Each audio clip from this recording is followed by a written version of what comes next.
কলা বানিয়ে খেয়েছিলাম বাসায়। আর এই কলা ভর্তাটা বানিয়েছিলাম আনাজি কলা দিয়ে। ছোটবেলায় যখন কলা ভর্তা বানিয়ে খেয়েছি তখন খেয়েছি বিচি কলা দিয়ে। গাছে যেই কলাই পেয়েছি তা দিয়েই খাওয়া হয়েছে।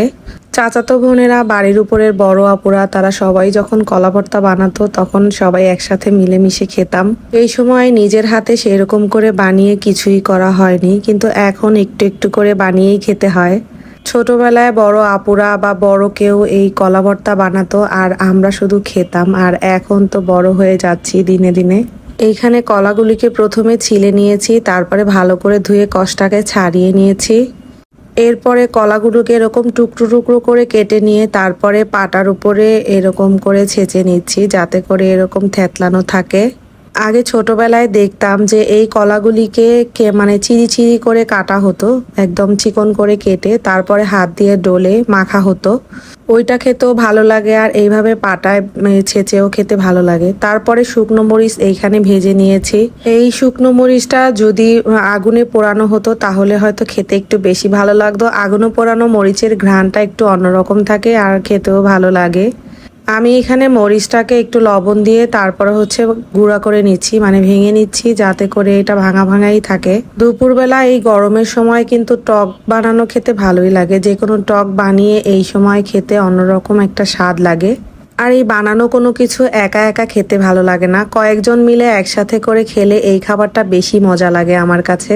এই কলা ভর্তাটা বানাবো তেঁতুল দিয়ে, তাই আমি এখান থেকে তেঁতুল নিয়ে নিচ্ছি। আর এই তেঁতুলগুলি এভাবে করেই কিনে আনা হয়েছে। এভাবে এখন আমি ছাড়িয়ে নিচ্ছি এই ডাল থেকে।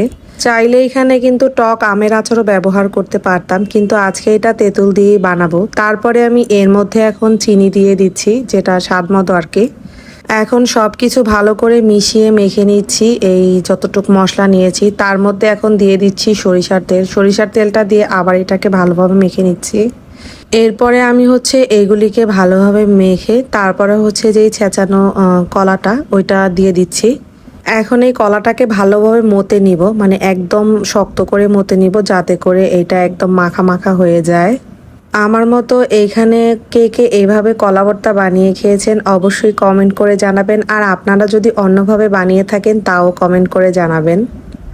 আমি এইখানে 2টা লেবু পাতাও ছিঁড়ে দিয়েছি, ছাদে ছিল সেখান থেকে নিয়ে আসছি। তারপর একটু গুঁড়ামরিচ দিয়ে দিচ্ছি, আর এই গুঁড়ামরিচটা দিচ্ছি একটু ঝালের জন্য। এই ভর্তাটা যদি একটু ঝাল ঝাল না হয় তাহলে খেতেও ভালো লাগবে না। টকও থাকতে হবে, আবার তার সাথে একটু ঝালও থাকতে হবে। আমি এই ভর্তাটাকে একটু সময় নিয়ে তারপরে মতে নিচ্ছি এভাবে করে, যাতে ভর্তাটা একদম মাখো মাখো হয়ে যায় খেতে।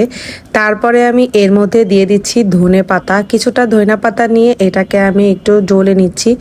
তো আজকে এই পর্যন্তই। কলা ভর্তা মাখা কিন্তু আমার এখন একদমই হয়ে গিয়েছে। সবাই মিলে এখন কলা ভর্তা মাখা খাবো। আর পরবর্তী ভিডিও দেখার সবাইকে আমন্ত্রণ রইল। সবাই ভালো থাকবেন। আল্লাহ হাফেজ।